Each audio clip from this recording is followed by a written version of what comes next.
So, okay, good morning ulit sa lahat. Uh, our topic today is Introduction to Mobile Computing. So, ito yung Unit 1 na itatakal natin bago tayo mag-start sa mga codes or sa kahit anong gagawin natin using Android, no?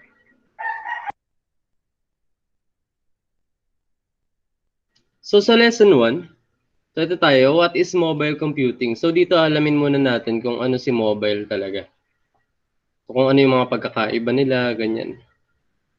So, okay, pwede ba pakibasa? Sino ba pwedeng magbasa? Prix, pabasa nga. Digital electronics operating speed and component density having steadily increased over last 30 years. Although component prices has steadily declined, today consumers good designers are rapidly integrating digital technology into their products. If these trends continue, as we know, some computers will soon be included in many everyday objects. Pati So, mobile okay. computing, sir. Hindi ako na. Okay, next natin is mobile computing refers to various devices that allow people to access data and information from anywhere. Mobile computing transports data, speech, and video via mobile device over a network. So, yun yung mobile computing. So, si mobile ay nagta-transfer ng data, speech, and video via mobile device. For example, si Messenger nyo, di ba? Application siya sa mobile na nakapag-transfer ng kahit anong data, kahit anong voice or speech, and then nakapag-transfer din siya ng video. Madalas pa nga, di ba, real time yung ginagawa natin, like video call, ganyan. So, yun si mobile computing. Next. Yeah.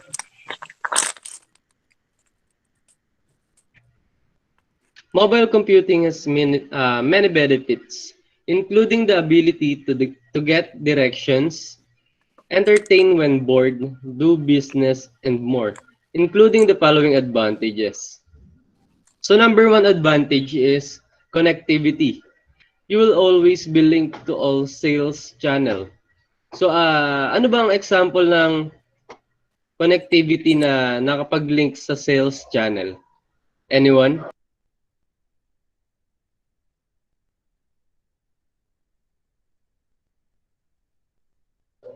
Lord, ikaw Lord.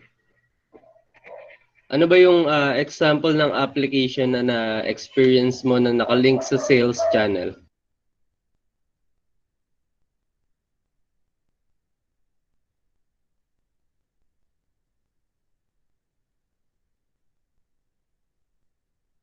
Lord, nandiyan ka ba, Lord? Eugene, ikaw?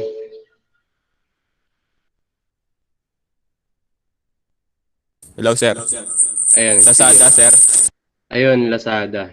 Oo, isang example yun is Lazada or Shopee. 'Di ba? Nakakonect ka dun sa channel nila, pwedeng as buyer or as seller, 'di ba? Using mobile phone. Pero meron naman sa internet niyan, kung wala kang mobile phone, pero usually kadalasan na ginagamit natin is mobile phone. Then social interaction. You can interact with a variety of people over the internet. So sa social interaction, yan yung mga example niyan is yung mga IG, Facebook. So yun, ano pa ba? May Twitter, ganyan. So yung mga social media application natin, diyan papasok sa social interaction. Number three is customization. You can customize your mobile computing according to your needs. So paano dito sa customization, 'di ba? Pwede mong i-customize yung Android phone mo sa iba-ibang operating system na pwede nating ilagay or lagyan natin ng themes yung mobile mo. Depende sa iyo kung paano mo siya magagamit ng maayos. Okay, next, mobile technology development have resulted in many different types of mobile computing. Given mobile computing technology since the 1980s, in the late 1990s and 2000, advancement in technology placed it in multiple consumers' hands. devices designed for mobile computing have taken over the wireless industry. This modern method of communication is a versatile tool, business and personal use alike. Mobile computing is defined as being capable of using technology not physical attached to any static network. These radio transmitters were running on secure foundation, usually with the help of large antennas.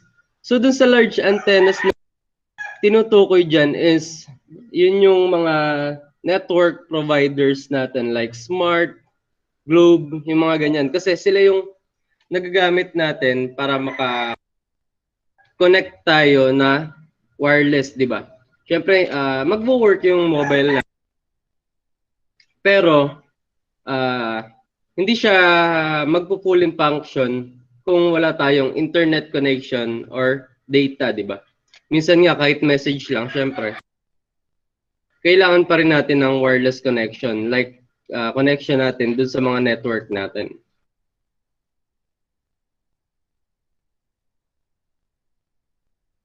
Okay? So, ito yung mga example ng evolution nung mobile natin. So, nagsimula siya dun sa 1G na may antenna pa. Naabutan niyo ba to?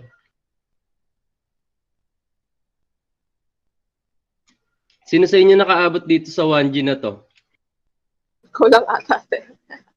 Totoo ba? Meron kayo nakita dyan, sigurado ko. Siguro mga nakatabi lang sa inyo.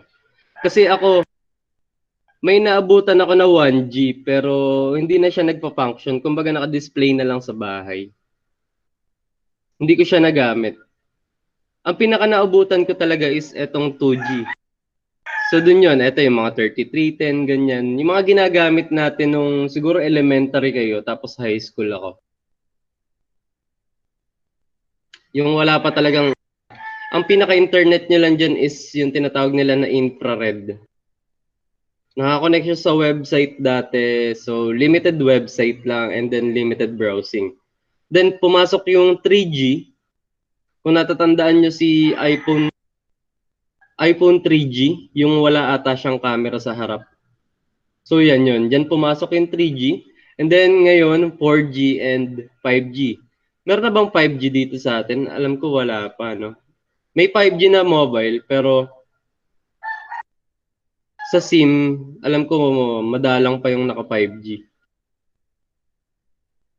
Okay, next. Nowadays, most laptops and personal digital assistants have wireless cards or Bluetooth interfaces built in for secure mobile internet access.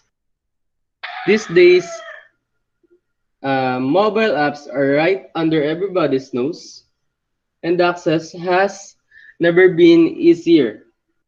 Some common mobile computing resources, including computers, such as global positioning system and smartphones.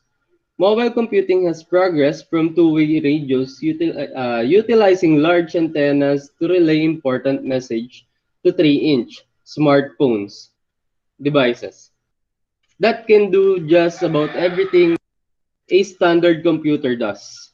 Individuals cannot go through their lives these days if they don't see a smartphone or PC linked to a hotspot. Mobile computing is still in its developing stage. So yun, sabi nga dito, no, individuals cannot go through their lives these days if they don't see a smartphone or PC. Lahat ba kayo ganun? Sino sa inyo yung hindi ganun? Pwede kayo mag-comment dun sa chat natin kung hindi kayo ganun.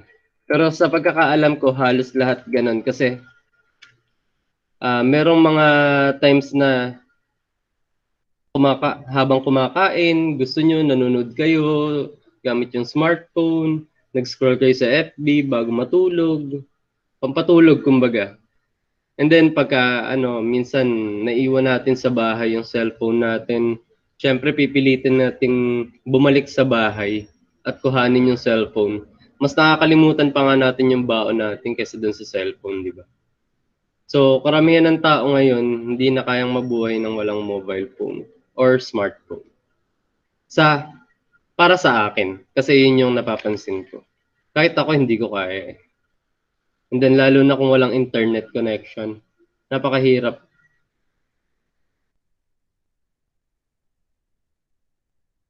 So next natin, mobile device and characteristics of a true mobile device. Motorola, may nakagamit ba sa inyo? Siguro may mga nakagamit na dito ng Motorola. And then BlackBerry. So ilan lang talaga yung nilabas ni BlackBerry na mobile devices. Hindi siya masyadong marami katulad iPhone, Nokia, Samsung, ganyan. Pero ito yung mga dating phone. After ni Motorola, naglabas si BlackBerry. So ayan. Meron pa nga si BlackBerry na tatandaan ko parang ano lang. Parang maliit na calculator lang na pwede mong isabit sa gawin mong necklace yung phone mo. And then nakakapag-text lang and call yung nagagawa niya. Then Nokia, ito yung evolution ni Nokia. Then si Apple, ito rin. Fisher-Price. Yung Fisher-Price, nakagamit ba kayo niyan?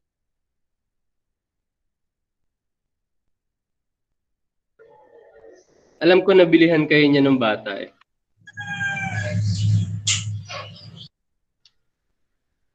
Sino nakagamit nito? JM, nakagamit ka ba nito? Hindi ko po sure. Pero, meron po akong laruan yan, sir. Oo. Si Fisher-Price, ito yung pag pinindot nyo yung mga number, nagsasalita siya or tumutunog. Kung natatandaan nyo. Merong every keypad merong tunog or different sound na maririnig or ibang output na sound. So yun yung si Fisher-Price. Kumbaga ito yung binibili sa atin ng mga nanay natin sa mga palengke, ganyan. Fisher-Price yung tawag dun. Yung pagka gusto natin ng mga laruan.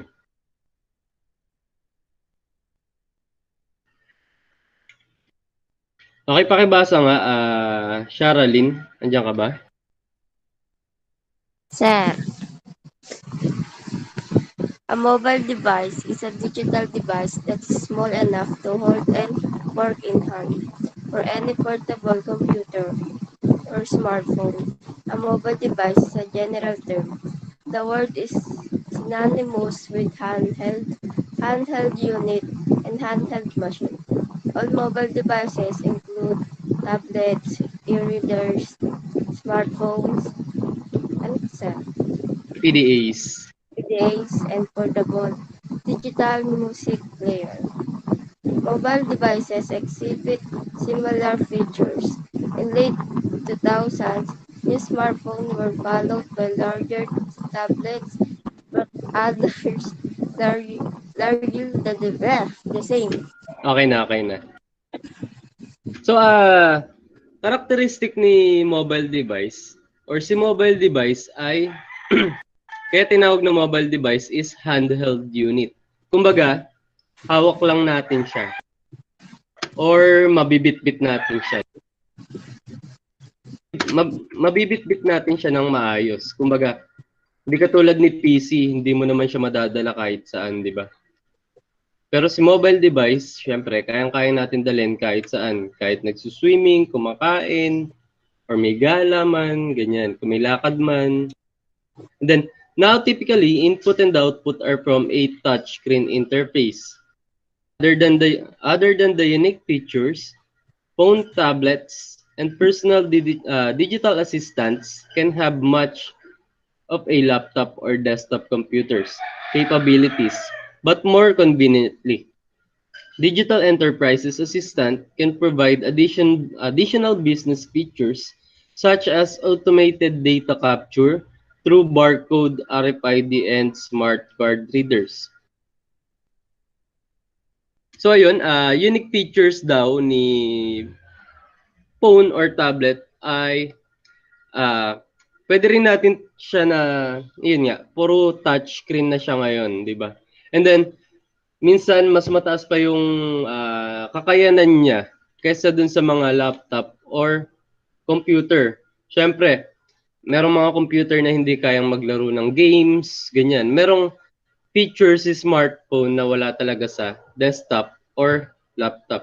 Pera na lang kung mag-install kayo ng BlueStacks na ginagamit para makapag-open ng mobile phone sa ating mga computer or laptop. And then, si smartphone is nakakapag-read siya ng barcode, RFID, and smart card readers.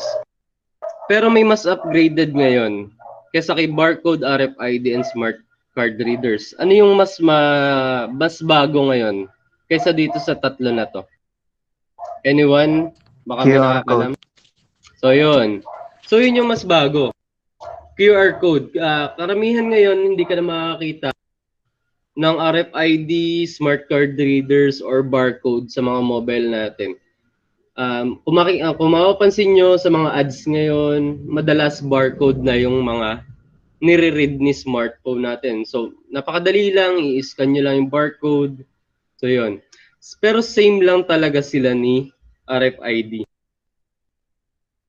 Kumbaga si RFID or barcode, yan yung mga nakikita nyo na pa-bar siya, yung puro guhit-guhit.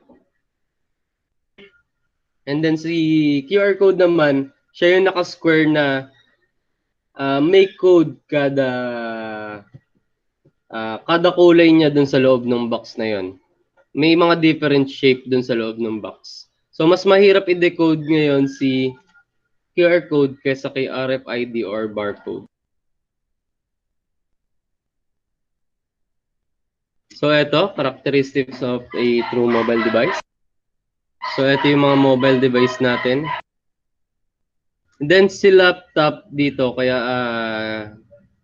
hindi ko lang sure kung bakit sinama, pero sa pagkakaalam ko is, yun nga, syempre, para pagka gusto nating mag-install or makapag-access ng mobile phone sa mga laptops natin or computer. Maraming application or may application tayong i-install dyan katulad ng mga BlueStacks or Nox Player. And then, pwede kayo mag-install na din yun sa mga PC nyo or laptop nyo kung sakaling hindi kaya ng run. Kasi dito sa sa subject natin, pagka magko-compile ka ng application, kailangan iraran mo pa siya. And then magiging APK file siya. Pagka ayaw nyo sa mobile phone nyo iraran yung mga ginagawa nyo, pwede kayo mag-install sa laptop ng mga Android player katulad ni Nox tsaka ni BlueStacks para makapag-run kayo ng file or APK file.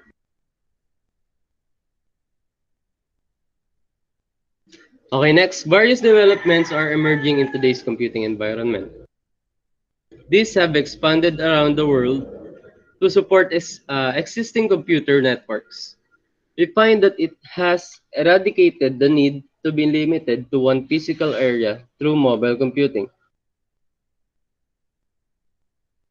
We hear about telecommuting concept, which can operate from home or the field, but at the same time, access as if one were in the workplace. So dito sa various developments na to, syempre di ba yung technology natin nag-evolve? Dati wala pa tayong internet service provider or ISP. Katulad ni PLDT, ni Smart, ni Globe. Tapos ngayon may dadating pa na Dito internet connection. So yun, sila yung mga nagpo-provide sa atin para ma-access natin yung mga documents natin or resources natin sa ating mga trabaho, kahit sa school, kahit ngayon, di ba? Na-access natin yung mga resources natin sa school using internet connection. Mobile devices exhibit similar features. They include portability, capable of internet access and wireless service, a battery that is powering the device for several hours, a physical on-screen keypad for entering data, dimension and weight, allowing it to be carried in one hand, manipulated in the other. So ito yung mga mobile device exhibit similar features. Kung mapapansin nyo, halos lahat, kahit ano pang brand dyan, pare-parehas lang sila ng features. Siyempre, dun sa ibang mobile, may iba. May mga unique features. Pero, etong 5 na to, lagi silang magkakaparehas. Siyempre, kailangan natin ng battery. Kailangan natin ng keypad or on-screen keyboard. Then, dimensional weight, halos pare-parehas lang naman sila ng bigat para makarry natin ng mas madali.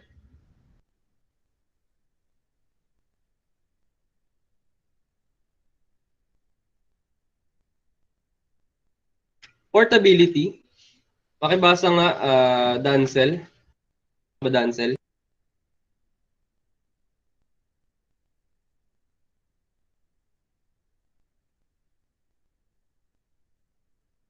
Portability, mobile devices are defined by their functionality to move around frequently. Any mobile device, regardless of proximity to power source or physical internet connection, will function and operate consistently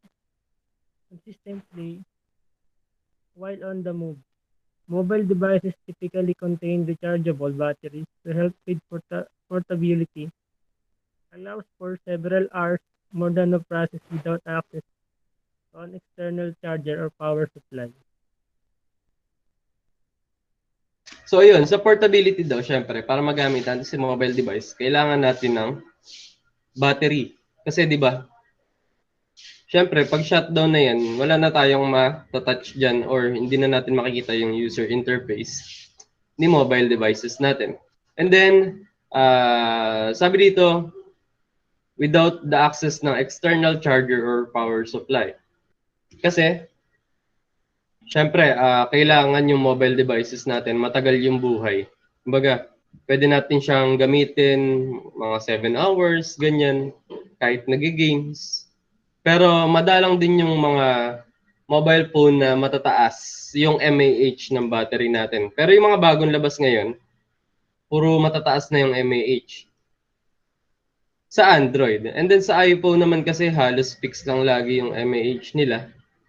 Kung mapapansin nyo rin na napakabilis nilang malobat. Pero same lang din naman na magagamit nyo pa rin sila for several hours.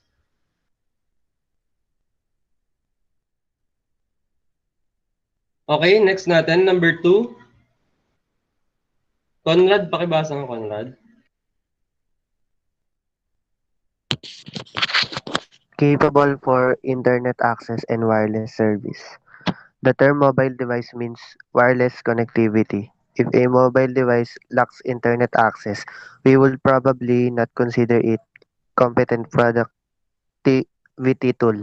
Internet access is how users or entities connect to the internet using personal computers, laptops, or mobile devices. Data signaling rates are subject to internet access, and users could be connected at different internet speeds. So ayun, si mobile devices ay capable daw siya sa internet access and wireless service.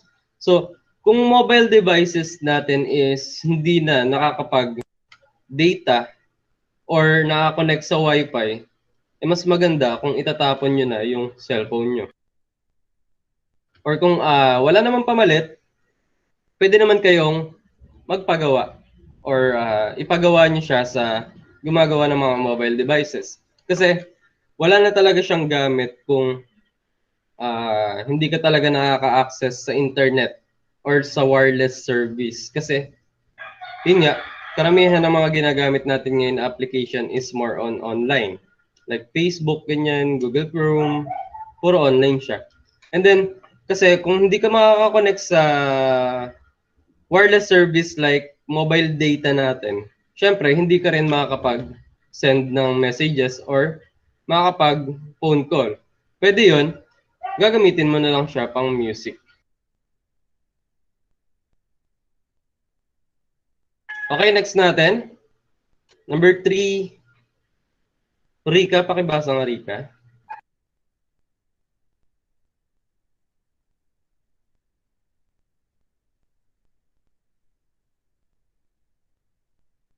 Andiyan ka ba, Rika?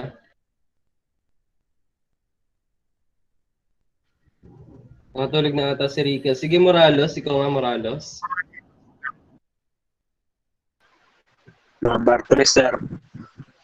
A battery that is powering the device for several hours. The batteries in your mobile devices are wonders of chemical engineering and contain vast quantities of energy to keep the system running for many hours.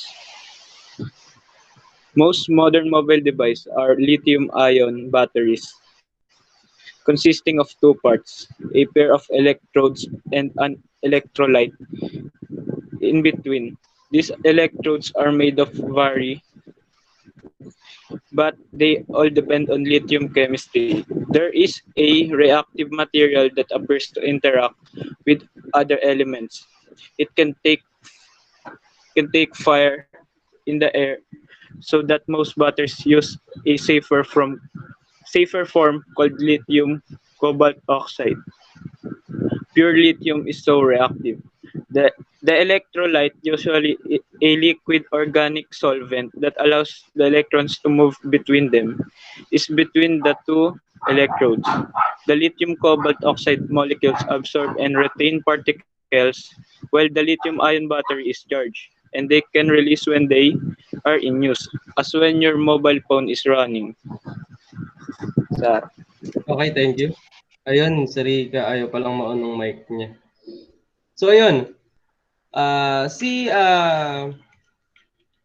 battery ng mobile devices natin is meron siyang component na lithium ion. Kaya medyo delikado siya kung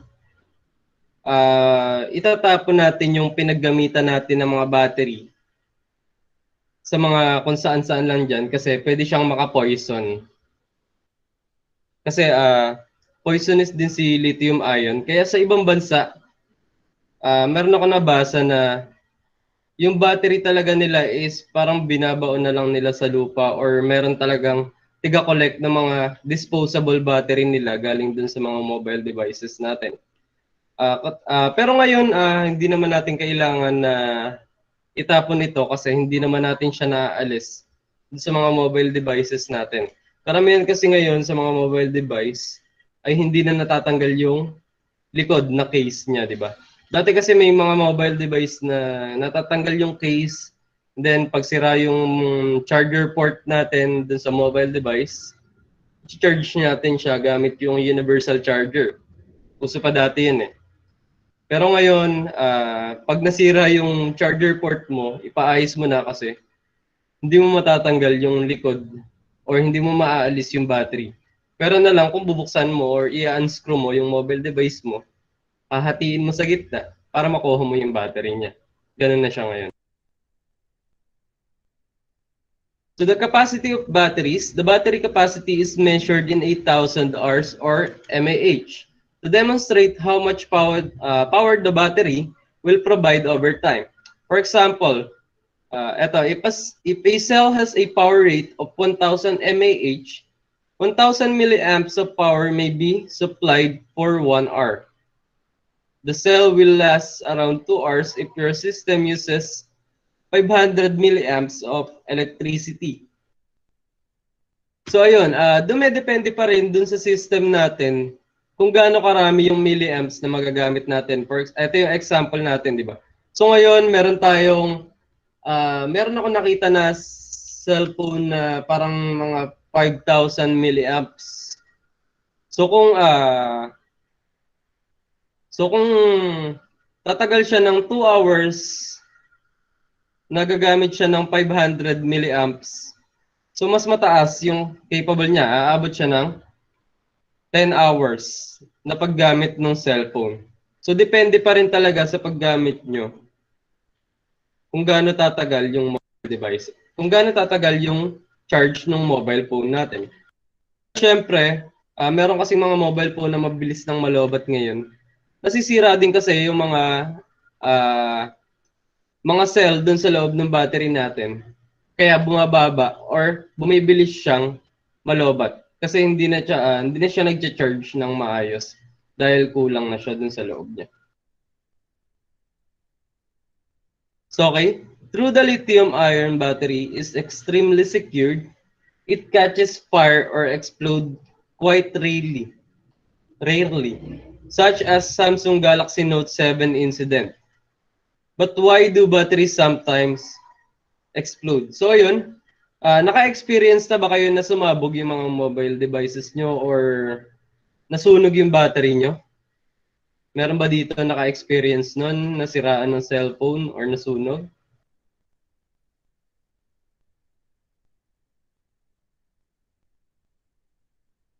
So kung wala naman, so ito yung reason. The same thing that makes lithium-ion batteries so compelling is what allows them to catch fire or burst. Lithium is very good at storing energy. When it's released as a trickle, it's going to power your phone all day. The battery can explode if everything is released with one move. Most lithium-ion batteries sparks and explode cause short-circuiting problems. So, ayun. So, pagka nag-short circuit talaga, syempre, yun talaga yung magiging reason ng pagsabog ng mga battery natin. It happens when plastic separator fails and the other anode and cathode are touched. And once the two come together, the battery starts overheat. So, ayun. Kaya yun sa mga mobile devices natin, charge natin ng mga sobrang tagal nating naiiwan. Ngayon, hindi na kasi uso yung ganyan eh. Kahit i-charge mo siya magdamag, okay lang kasi merong feature yung mga smartphone natin na nag-auto stop yung charging niya pag na-full charge mo na yung mobile devices. Kaso, hindi siya automatically auto-stop talaga. Ibig sabihin na full lang yung lithium-ion natin. So may chance pa rin masobrahan sa charge yung ion natin and then masira. Kaya yung battery natin is nababawasan ng lithium-ion. So pag nabawasan si lithium-ion, ang mangyayari dyan is bibilis ng malobat yung cellphone natin. Kaya yung iba na may hilig mag-charge ng overnight, mas okay na wag nyong gawin yung ganun kasi may chance ang masira yung mga battery natin. Next. And then ito pa yung mga reasons why the battery could fail. Poor development or manufacturing defects. The battery is not well designed. In this case, the electrodes and the separator in the cell were not sufficient. In some versions, the wires bent and creating a short circuit when the battery expanded a little as it charged. If the quality control is not held here enough, or if the manufacturing process is faulty, a well-designed battery will fail. So ayun, so pagka magpapalit tayo ng mga battery natin, mas okay na sigurado tayo dun sa brand.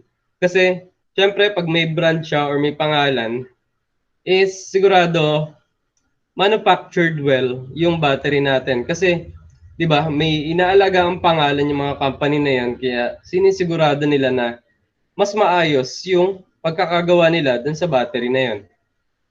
Hindi katulad ng iba, yung mga China na ganyan.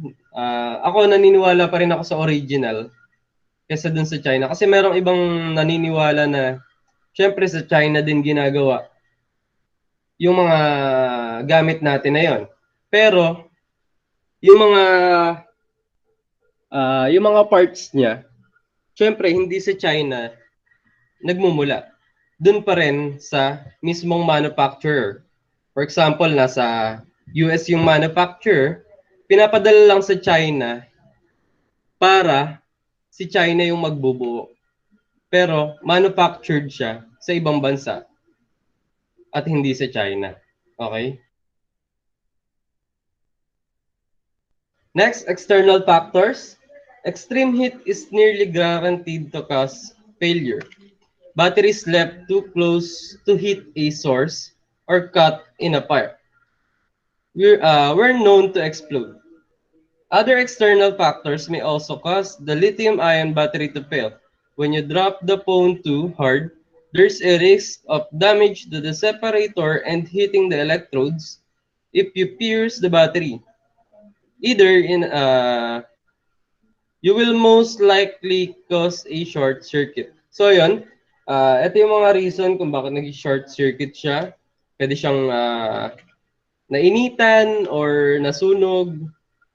And then, pwede rin daw pagka nalaglag mo yung cellphone mo. Kaya iwasan nating malaglag yung mga mobile phone natin. Siyempre, kasama na rin dyan yung pagkabasag ng mga screen natin pag nalaglag siya. Then, doon sa mga meron din 'di ba ditong mga nagbe-vape. Katulad kung yung mga battery ng vape or kahit anong uri ng battery ay pwedeng mag-cause din na sumabog.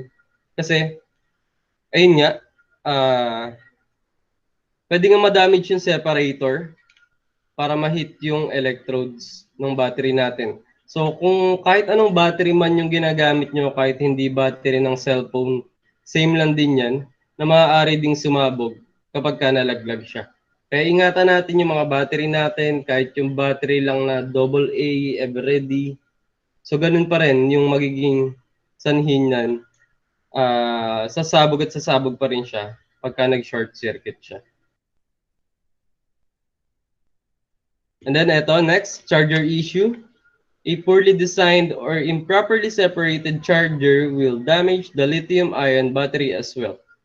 If the charger shorts or produces heat close to the battery, sufficient damage can cause failure. That is why only approved chargers or high-quality third-party chargers from reputable brands at least are advisable.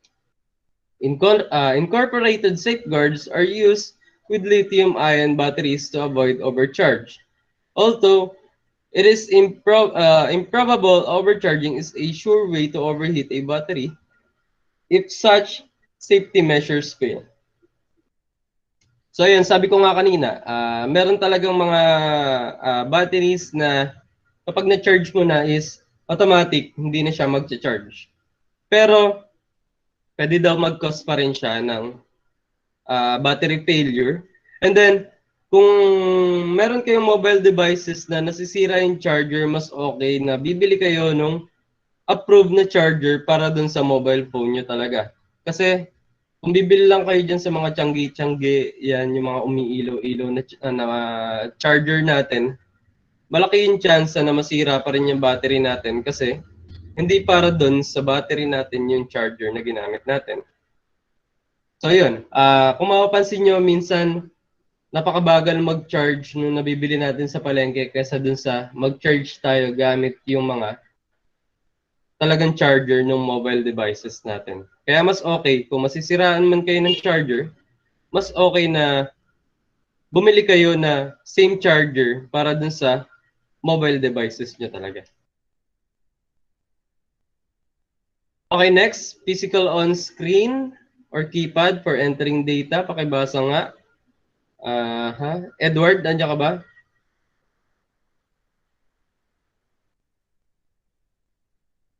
Edward Cubos.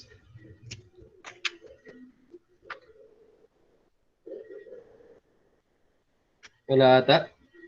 Ayan. Sir. A physical on-screen keypad for entering data. Pressing the physical key was virtually the only way to build text apart from handwriting for approximately 140 years. Data input with a hardware keyboard or keypad is also supreme for mobile devices. Modification is too hard to consider, especially if for more than a decade you have done something the same way. Thankfully, this this change usually saves time and money. Most of the time, we use keys for hundred of years when it comes to data entry. So the touchscreen was possibly bit new to us. Then we realized that for most application, it could be much more straightforward. Okay, thank you. So yun, physical on-screen keypad for entering data. Siyempre, ayun, pinakakailangan din natin si on-screen keypad, siyempre, para mag-compose tayo ng mga text na ginagamit natin. Siyempre, parang sa on-screen keypad naman kasi, parang keyboard lang din yan, di ba? Same lang siya ng keyboard ng function. Siyempre, alisin lang natin yung mga F1, F2, ganyan, numlock, insert, delete, arrow keys. Pero same pa rin siya na nakakapag-enter ka ng data na gusto mo. Siyempre, paano ka mag-chat, paano ka magme-message kung wala kang on-screen keypad at kung touchscreen yung cellphone mo, di ba? Hindi. Pero dati, meron akong naging mobile device na Android siya, pero may keypad. Parang sa Nokia ata yun. Hindi ko sure, pero parang dun ata. Siya yung, siya yung may touchscreen na may hardware na keypad mismo. So yun yung isang example ng hindi pa naka-on-screen keypad. Pero ngayon, halos lahat on-screen keypad kasi karamihan sa atin, full touch na yung mobile device natin. Next, today we do more with our phones and desktop computers than ever before. We perform operation involving a computer connected to a network, such as communicating via voice and data, conducting inventory lookups using GPS, making pickup and delivery confirmation, and more, and more. And with each day, we are increasingly reliant on the performance of those devices. The appearance of the screen is more valuable and the size of the device is increasing. So it's only logical to think that an on-screen keyboard would be more suitable for most devices. Not to mention that eliminating a physical keyboard will make the device more stable or even give more room for technological advancements such as larger battery. So yun, sabi ko nga, yung mga mobile device natin ngayon is napakalalaki na, di ba? Lalaki na ng screen, ganyan, palaki ng palaki. Kumbaga nag-evolve din siya. Then meron na rin tayong tablet ngayon. Same as mobile device din si tablet, pero mas malaki siya. So kaya tablet siya. Next. Dimension and weight, allowing it to be carried in one hand and manipulated on the other side. Mobile device often have approximately phone-like dimension as handhelds, palm tops, and smartphones. Typical mobile device fit into average adult's hand or pocket. Some mobile device can fold or slide from a compact, portable mode to a slightly larger size, revealing built-in keyboards or larger screens. Mobile devices use touchscreens and small keyboards to receive inputs, maintain their small size and autonomy from devices with external interfaces. The standard form of a mobile device enables the user to operate. With one hand, the device holds the device in the palm or fingers while performing the thumb's function. So yun, lahat naman tayo, ganito yung ginagawa natin. Thumb function yung ginagamit natin. Pero syempre, minsan dalawang kamay pagka meron akong ibang napapansin na ganun. Sa isang kamay, hawak nila yung phone and then sa kabila is pinang-scroll niya yung thumb niya or yung hintuturo niya. 'Di ba? Kahit kayo naman ganun din yung ginagawa niyo minsan. Pero sabi dito, yun nga with one hand. Pero syempre, pagka maglalaro ka ng mga games, katulad ng mga Mobile Legends, syempre kailangan mo ng hawakan si mobile mo na dalawang kamay. Syempre mahihirapan ka maglaro nun pagka isa lang yung ginamit mong kamay. Next, smart mobile device. If one device makes us so entirely dependent on the modern world, it is our mobile devices. It connects us with our jobs, community, and family life, so that it's a place to store many things that are important for us. As the name implies, a smart device is an electronic device that can communicate, share, and connect with the user and other smart devices. While typically small, sophisticated devices usually have a few gigabytes of computing power. So yun, smart mobile device nga daw is tumutulong sa atin para makakonect tayo sa mga trabaho natin, community and family life. So dito kasi syempre maraming application na pwede natin gamitin para doon sa mobile devices natin para makakonect tayo sa trabaho natin. Syempre sa trabaho pwede nating katulad ngayon work from home, pwedeng mobile device lang yung gamitin natin. Pwede tayong sa community, pwede tayong kumuha ng updates sa mga balita, ganyan. Pwede natin gamitin yung mobile devices natin. Sa family, kung malalayo man yung pamilya natin, nasa ibang bansa, ganyan. Siyempre, through video call, pwede natin gamitin si mobile devices natin. And then, si mobile devices daw ay may few gigabytes of computing power. So dito pumapasok yung mga RAM natin, yung memory RAM natin. So dito pumapasok sa computing power. Syempre, kung wala tayong RAM, ganyan, so hindi halos magfa-function yung mobile phone natin. Kahit dati naman, yung mga mobile phone is merong RAM memory pero sobrang baba lang niya. Pero ngayon pataas ng pataas. Meron na nga ngayon na 12 GB na RAM, may 16 GB na RAM. Pero syempre, habang tumataas yung specification ng mobile natin is asahan nyo na pamahal ng pamahal yung presyo nito. Other examples of smartphone devices. Dayan, pakibasa nga.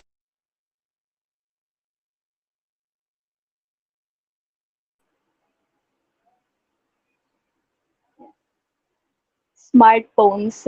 Smartphones may also browse the internet, send and receive emails, social networking, online share and send, including telephone calls, SMS, and voicemails. They are equally well suited. Smartphones are the latest models of the traditional mobile phones. The most popular mobile operating system or OS used by modern smartphones, including Google's Android, Apple's iOS, Nokia's Symbian, RIM's BlackBerry's OS, Samsung's Beda, Microsoft Windows. Sige, tuloy. Napindot ka. Microsoft Windows Phone and built-in Linux distribution, the Maemo and Miga distributions. This operating system can be mounted on various. So yun, ito yung mga other examples ng mga smart mobile devices natin. Karamihan sa atin ang nagagamit lang talaga natin dito is yung Apple, Android, tsaka Samsung Beda. So yan, si Apple iOS, Nokia Symbian, and Dream BlackBerry OS. Ito yung mga hindi natin kayang gawin dito sa subject natin kasi more on Android devices tayo. Like Google's Android, tsaka Samsung Beda. So, ito yung magkaparehas lang naman siya pero magkaiba yung tawag. Pero parehas silang Android phone. Sa Apple iOS, siguro sa susunod, next semester pa siguro tayo mag-Apple iOS. Pero gagawa din tayo ng application using iOS. Nokia Symbian, madalang na rin siyang maglabas. And then, RIM BlackBerry OS, madalang na rin maglabas. Kasi hindi sila masyadong pumapatok sa tao kasi mas mapagbigay si Android kaysa sa iOS, Nokia, tsaka BlackBerry. Kumbaga, ito yung mga device na kung mapapansin nyo parang masyado silang makasarili, 'di ba?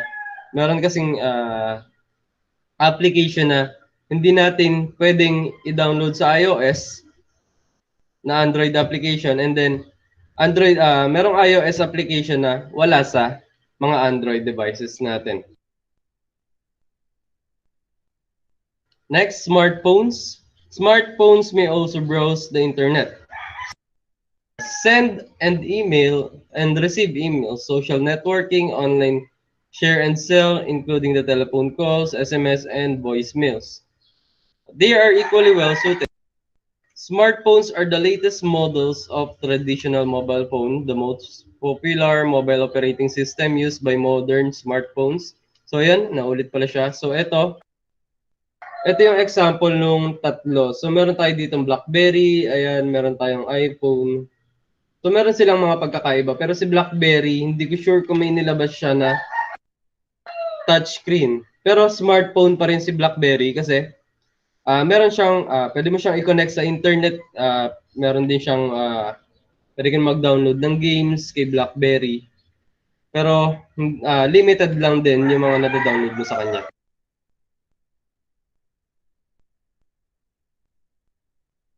Next natin, tablet, PC, and iPad. Tablets, like laptops, are compact, but they are given unique experience. We run application tailored for tablet instead of running standard laptops and mobile apps. It's like the feeling, just not like using a computer. Tablets range from slightly larger than a smartphone to a slim notebook in all sizes. They have the same features as portable computers. They support mobile computing in many phone models and can obtain several OS. Usually for each unit, lifetime app upgrades. So yun, so si tablet is para daw PC and iPads. So yan, merong mga applications sa PC na pwede mong gamitin kay tablet. Na yung mga example, yung mga Word document, mga ganyan. Kasi si tablet, pwede mo rin siyang bilhan ng mouse and keyboard para maging portable. PC din siya. So yan, maraming features si tablet na minsan wala din kay mobile phone, pero meron kay computer natin. Personal Digital Assistant, or PDA, the primary purpose to be a portable, easy to use, and information sharing organizer or day planner with your system. PDA is a PC extension, not a replacement. Such method may share information with a computer system utilizing a so-called synchronization mechanism or service. Both devices will have access to each other for each other to search for changes or updates. So etong personal digital assistant, may isang example ko nito is yung pagbibili tayo sa mall gamit yung credit card natin.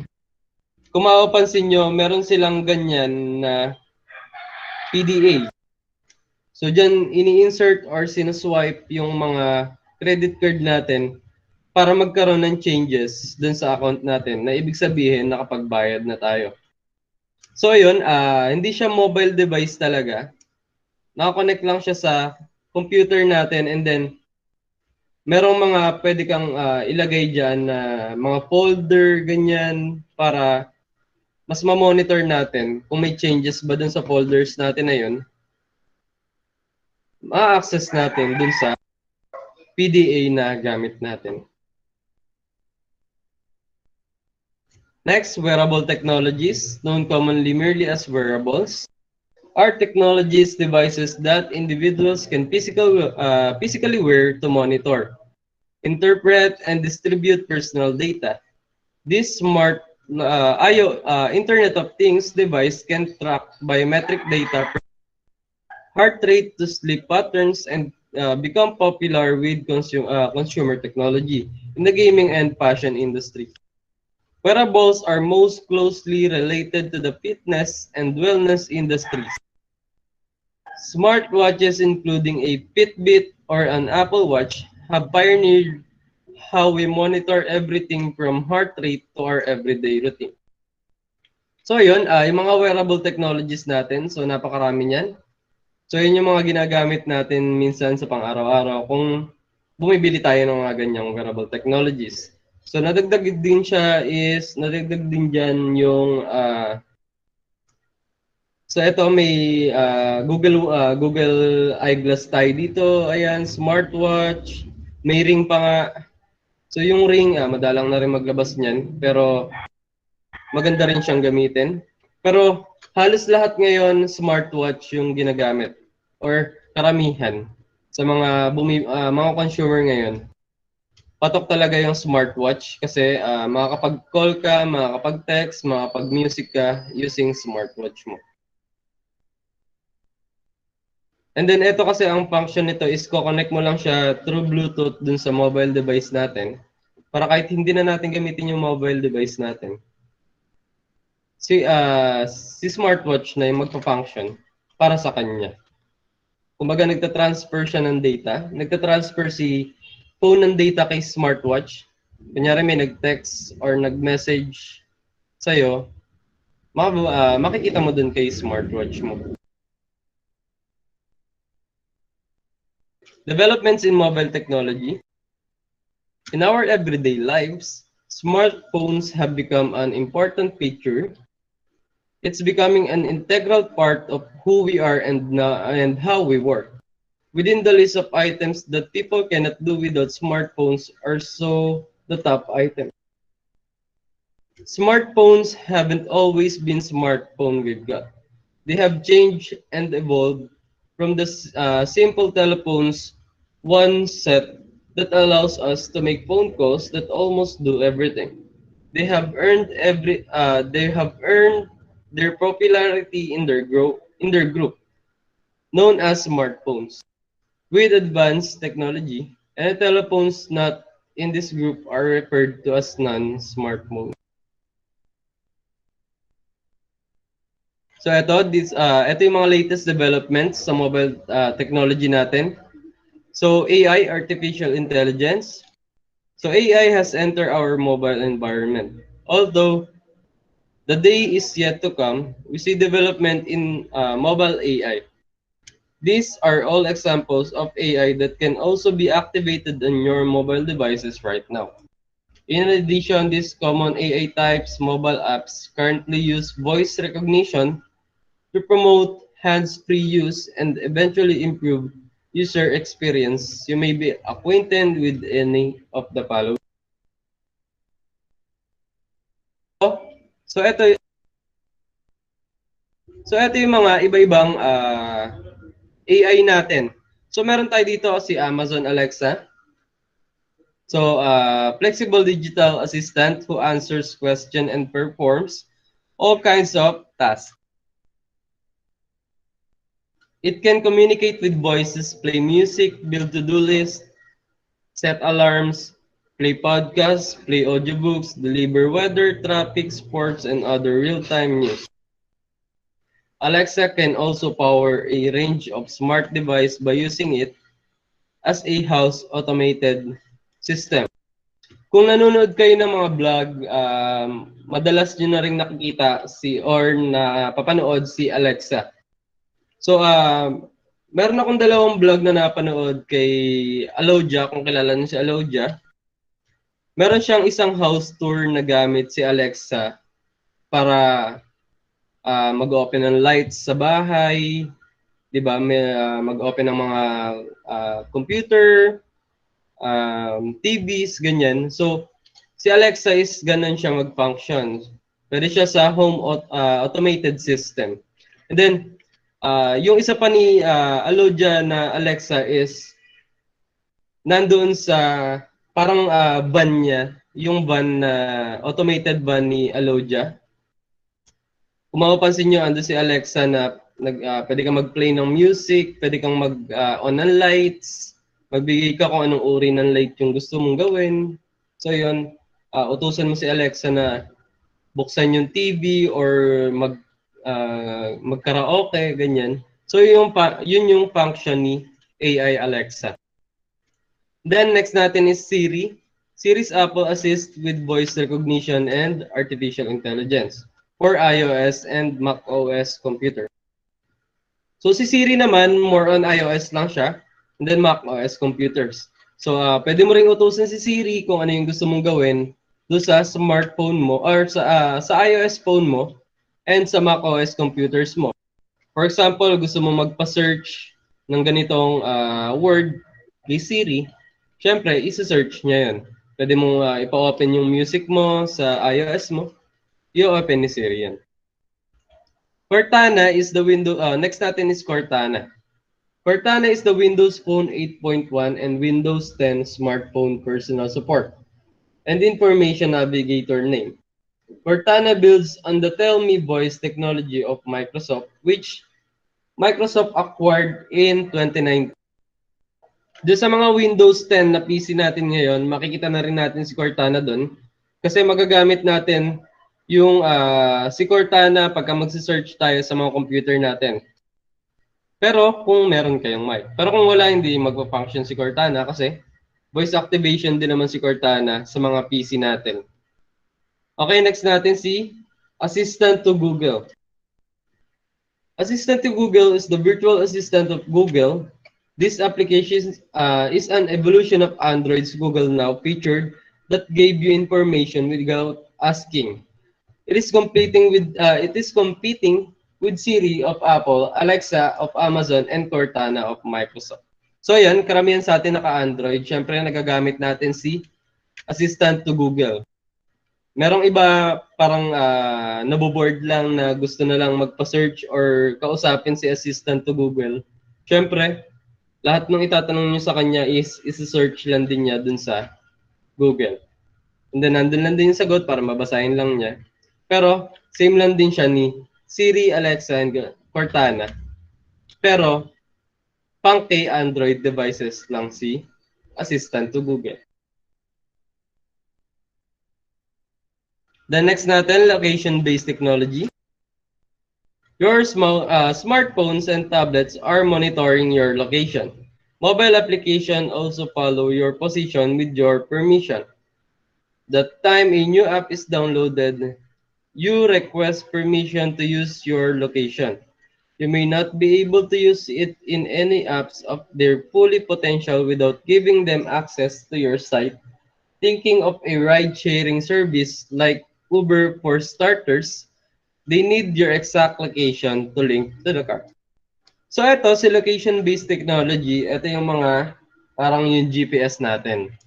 So merong mga application na kailangan or nagre-require ng access kay GPS natin or GPS location natin para malaman kung saan yung starting point natin, kung saan yung ending point natin. Example niyan is Waze, yung mga ganyan. Tapos si Google Maps, yun. Pagka kailangan natin ng exact location kung saan tayo dadaan, papunta dun sa pupuntahan natin. Augmented reality or AR. Augmented reality is an immersive view of a real-world environment where objects in the real world are enhanced by computer-generated perceptual knowledge. Often though multiple sensory modes, visual, auditory, haptic, rhomatosensory, and olfactory, increased realism takes everything that is actual and modifies it. Remember when Pokemon Go was released, the whole concept of the game was based on a mobile device having increased realism. So ayan, so eto si ER. So ayan, kung mapapansin nyo nga si Pokemon Go, di ba? Para siyang naka-waze pero may mga Pokemon sa mga dadaanan mo, ganyan. So ayun, yun yung isang example ng augmented reality. And then, basta yung mga nagre-require or magagamit natin siya parang sa real world. Example siya ng augmented reality. Sa mga mobile devices natin, meron pa ako isang example sa mga camera natin. Yung mga lumalabas-labas na cartoon sa camera natin, pagka mag-i-import tayo or mag-picture tayo na may cartoon character tayong kasama. Isa siya sa type ng augmented reality or AR.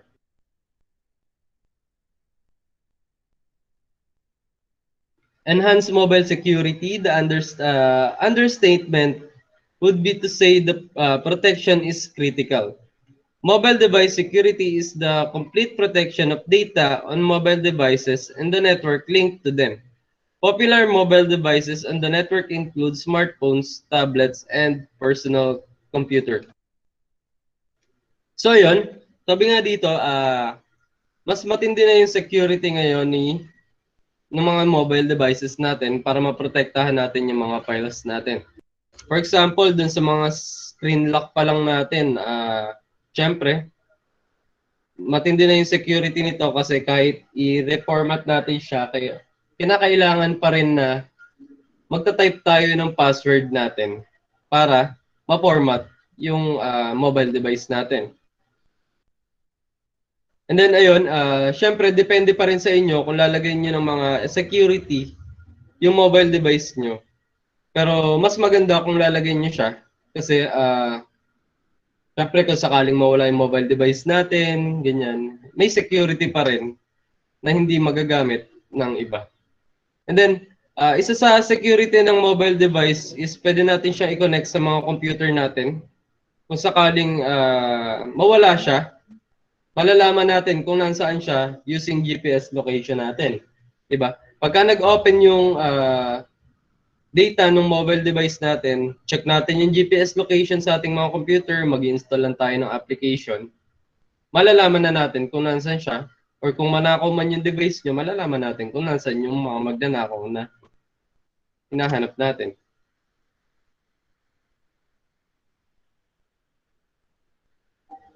Next natin, biometric advances. So yan, biometric is used to enhance mobile device security. Biometric examples involve speech recognition, facial, signature, fingerprint. So ayan. So ito yung mga biometric advances para sa ating mobile security.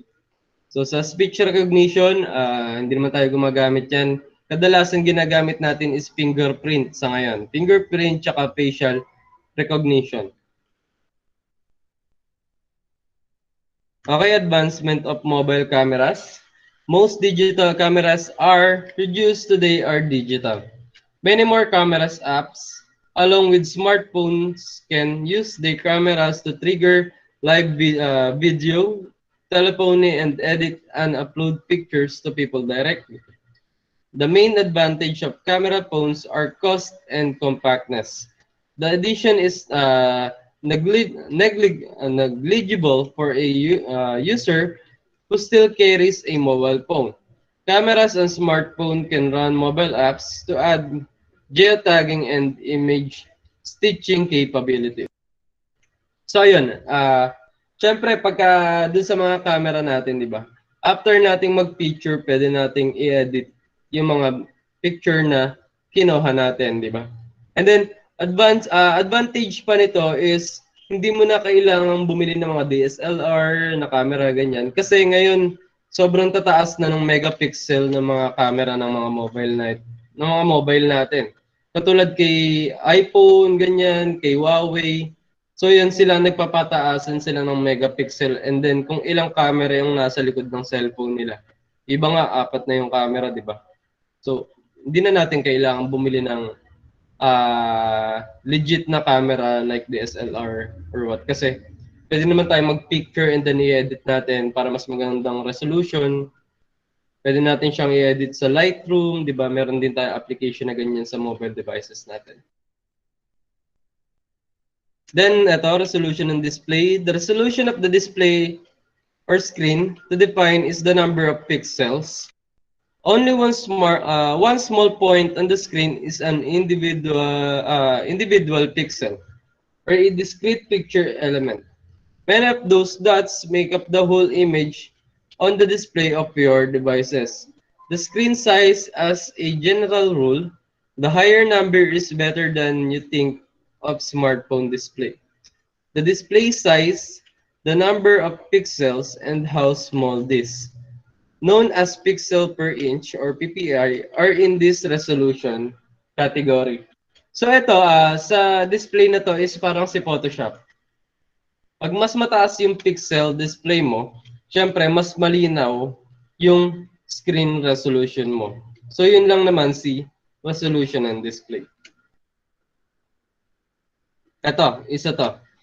High definition, HD, is a high definition, necessarily a 1280 by 720 pixel representation. Whatever the size of the screen, it's an HD as long as the measure pixel remains. The next full high definition is 1920 by 1080 pixel in size.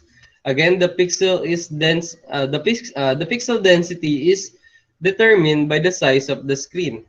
The pixel density is around 440 dpi on 5-inch smartphones, while the figure falls to 400 dpi on a 5.5-inch display. Quad HD or 2K. This is 4 times the definition of the HD standard. This type of resolution means that you can fit the same number of pixels as 4 HD display to a QHD display of the same size. QHD pixel measurement is 2560 by 1440 pixels.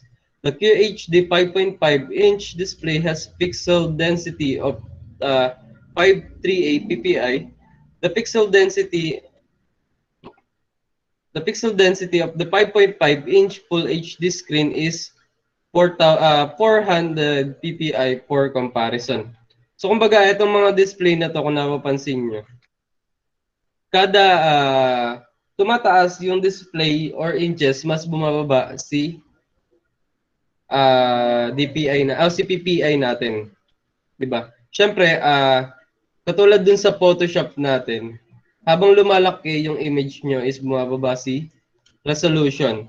Pero malinaw pa rin siya dahil nakabase lang talaga siya dun sa size. Kumbaga nadidistribute lang siya dun sa mismong size natin. Ultra HD or 4K. The ultra high definition is 3860 by 2160 pixel with 4K being 4096 by 2160. Both definitions are often reduced to 2160p, and the pixel difference is comparatively marginal, but the gap exists.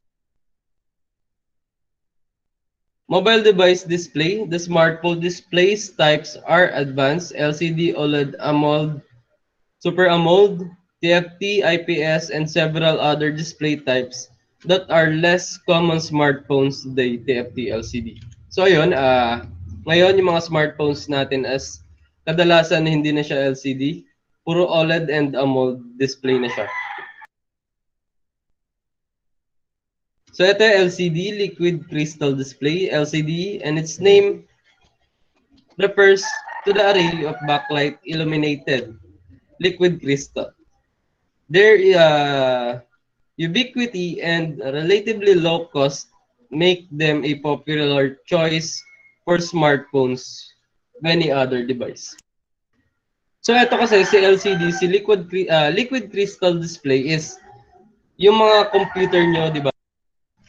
Yung mga LCD niyan, di ba? Kaya LCD yung tawag sa monitor nyo kasi liquid crystal display siya. Kung mapapansin nyo yan, pagka tinusok nyo yung screen nyo ng kahit anong matulis na bagay, basta lulusot sa screen nyo, may water siya sa loob. Kumbaga, pag lumabas na yung water nun, sigurado masisira na yung LCD nyo. Pwede nyo itong itry sa mga sirang LCD na para malaman nyo din kung paano. Pero, kung hindi nyo nagamit yung LCD na yun. TFT stands for Thin Film Transistors, an advanced LCD version that use an active matrix like AM in AMOLED. The active matrix means that each pixel is individually attached to the transistors and the capacitor.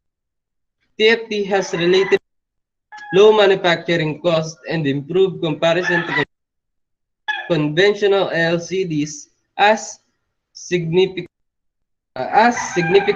advantage. The downside of TFT LCD is higher energy requirements than some of the other LCDs, less impressive viewing angles, and color reproduction. That is why TFTs are no longer commonly used on smartphones because of the decreasing cost of other options. So yun, pero si TFT naman is mas advanced kay LCD natin. So TFT yung mas updated kaysa kay LCD natin. IPS is in-plan switching and is another step to improve TFT LCD. The color reproduction is notably better than TFT LCDs. It provides better viewing angles. It does this by using two transistors with a longer backlight for each pixel. Instead of any other types of non-LCD display that require higher power, they still use less power generally than a TFT display. So, doon sa mga, yung IPS monitor daw is mas updated or mas bago kaysa kay TFT LCD. Kung mapapansin nyo, karamihan sa mga monitor na binibenta ngayon is IPS monitor, yung tawag nila. Kasi, ito yung mas updated and then ito yung mas maganda yung display kaysa dun sa mga monitor natin. Pero hindi ito ginagamit halos sa mga Android devices. Ito AMOLED, active matrix, organic light emitting diodes. So ito diodes pala si AMOLEDs. Although it might sound complicated, it isn't. The active matrix of TFT LCD technology has already been found. And OLED is simply a term for another technology of thin filming viewing. So yun, ito si AMOLED. Active matrix organic lighting emitting diode. So itong AMOLED na to is usually ginagamit talaga sa mga mobile devices natin. Kaya ginagamit to kasi, ayan nakalagay na rin dito, is thin film viewing. So manipis lang siya. Ang pangit naman ng mobile phone kasing kapal ng mga monitor ng mga computer natin, di ba? And then OLED is an organic material emitting light when current passes through it, as its name implies. Unlike backlit LCD panels, OLED displays are always off unless the individual pixels are electrified.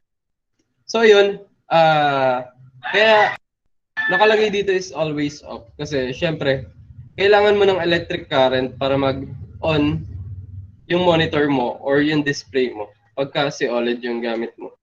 Kaya yung ibang smartphones pagka OLED, pagka kinlik mo yung lock ng cellphone mo, walang magdi-display kahit mga time, ganyan. Hindi mo makikita yung display niya kasi pagka pumindot ka doon sa power button mo, automatic, mamamatay yung current ng cellphone mo. Next is wireless charging capability. Wireless charging uses a charging pad to change your phone without charging cables. When putting your smartphone on the charging pad and the charging starts effortlessly, it uses inductive coils to transfer the energy from the charger to the phone. Two resonant inductive couplings are used by wireless charging to transmit low power between the two devices. These are designed specifically to transmit electricity without touching one another like a typical wired connection. There is a transmitter coil on the base station connected to the wall via its power supply, and your phone has a receiver coil. The base station sends out regularly a signal when the receiver coil gets sufficiently close. A resonance change occurs in the signal. The base station change its amplitude vibrates faster. The signal waveform is then modulated and the charging begins inductively. So itong si wireless charging capability is parang alam niyo yun, yung pinagdikit nyo yung dalawang magnet. Siyempre, di ba magdidikit sila? And then, do sa gitna ng magnet na yon, doon dumadalo yung electric current natin. So parang ganun si wireless charging natin. So syempre, yung mobile nyo, ilalagay nyo lang or ilalapag nyo lang doon sa wireless charger natin. And automatic, mag-charge na yung phone natin. Pero ngayon, limited lang yung mobile devices na may features ng wireless charging. And then, mas pricey or mas mataas yung price nung may wireless charging capability na mobile devices natin. So ito yung example nung naka-wireless charge na mobile devices. Yan, kay Samsung. Madalas yan kay Samsung yung naka-wireless charging natin. And then next natin, mobile device storage. A storage device is necessary to permanently or temporarily store information. The device can be external to a computer or mobile devices, server and the other computer systems, or internally, also called storage media or storage devices. However, how much of the allocated 16, 32, or 64 GB can use between devices varies widely. The word bloatware means pre-installed software app on your device that doesn't benefit the user, such as apps are built as systemic program. And the consumer won't just be able to uninstall the software as usual. So yun, ito yung range ng mga mobile device storage natin na pwede natin gamitin. And then, pwede rin natin siyang connect sa computer, di ba? Yung mga mobile device natin, and then mababrowse natin yung laman or yung storage ng mobile devices natin. Pero ngayon, alam ko may mga, hindi ko sure kung 500 GB na yung maximum ng mga mobile storage. Pero, ang na-experience ko pa lang is 200, tama ba? 200 plus storage pa lang ang maximum na nagagamit ko sa mga mobile devices.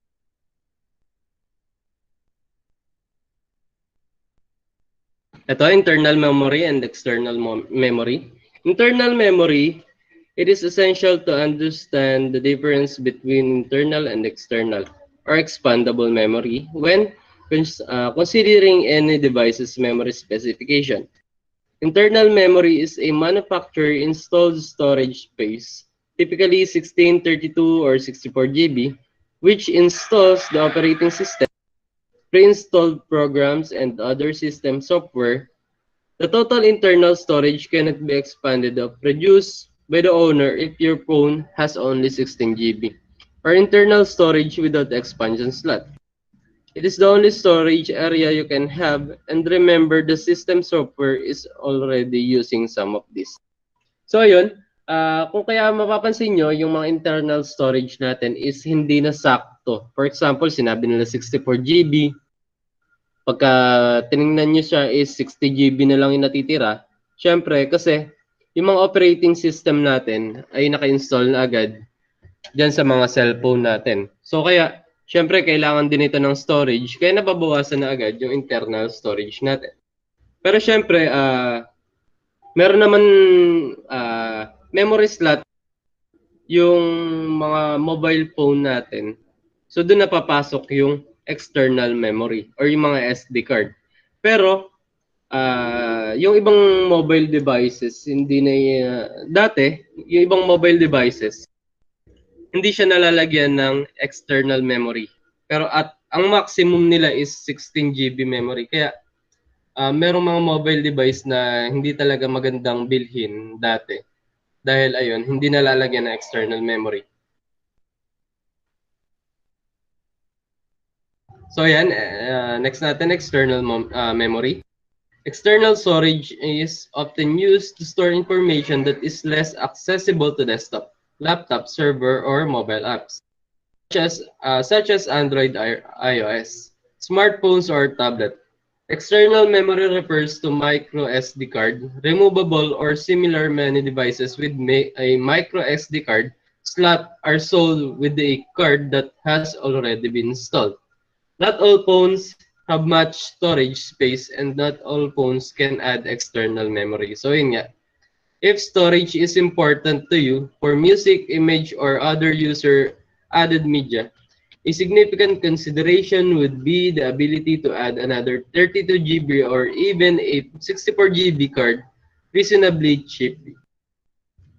So yun, sabi ko nga kanina, di ba, hindi lahat ng mobile devices ay mayroong external memory. Pero ngayon, marami ng mobile device na mayroong external memory. Minsan nga yung SIM card slot natin is pwede na nating ilagay doon yung mga SD card. Kumbaga, pwede na natin siyang lagyan ng external memory kung napapansin nyo yan sa mga bagong labas ng mga mobile devices ngayon. So ito, next natin, cloud storage. Cloud storage is a selective method for storing your files and uploading them to an online account. If you delete a file you have backup online on your computer, the data is still in your cloud storage system because it is no longer directly connected to your computer. It's just a single file you save online.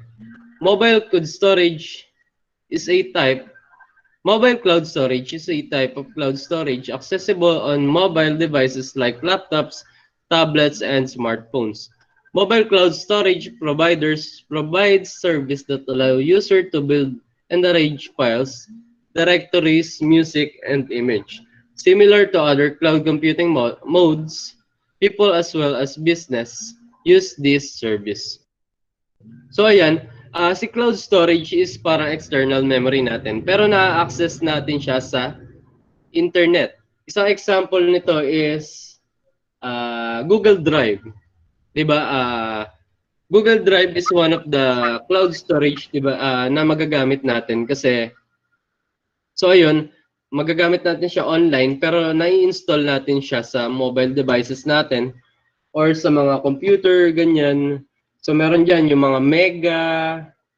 So yun, yun yung mga cloud storage na pwede natin gamitin para sa mga mobile device natin. Si iPhone may sarili siyang cloud storage. Ang tawag nila doon is iCloud. So isa yun sa storage na ginagamit ni iPhone or external storage. Kasi si iPhone is hindi naman siya nalalagyan ng mga SD card. Diba? Hindi natin na-extend yung memory niya. Si cloud storage yung nag-extend ng memory ni iPhone. So ayun, hanggang doon na lang tayo.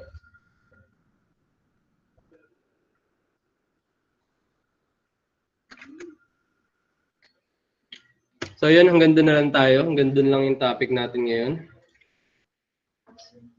May mga tanong ba kayo?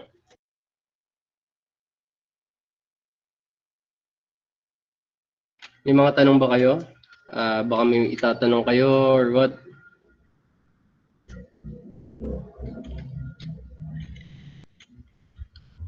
Sir, kailan po papasa yung quiz 1 po? Di nakikinig.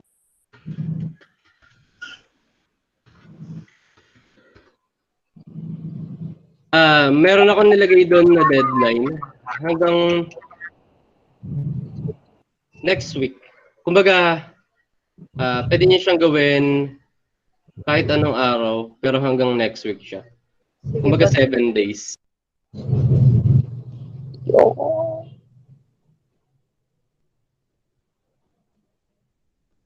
Pero may deadline yun ha. Kasi naglalagay sa Google Classroom kasi nakakapag-set tayo ng deadline kung hanggang kailan. So kumbaga pagka lumagpas na dun sa date na yon, hindi na kayo pwedeng mag-submit dun sa Google Classroom natin. Pero ang nilagay ko naman dito is, ang due date natin is November 4. Ganun lang naman tayo lagi. every activity natin 1 week bago ipasa para okay tayo. Hindi naman tayo pure online. Kaya hindi natin kailangan ng face-to-face activity or live activity. Thank you, sir. Okay, welcome. Okay, wala na kayong tanong? Wala na po, sir. Open kayo ng cam. Open kayo lahat.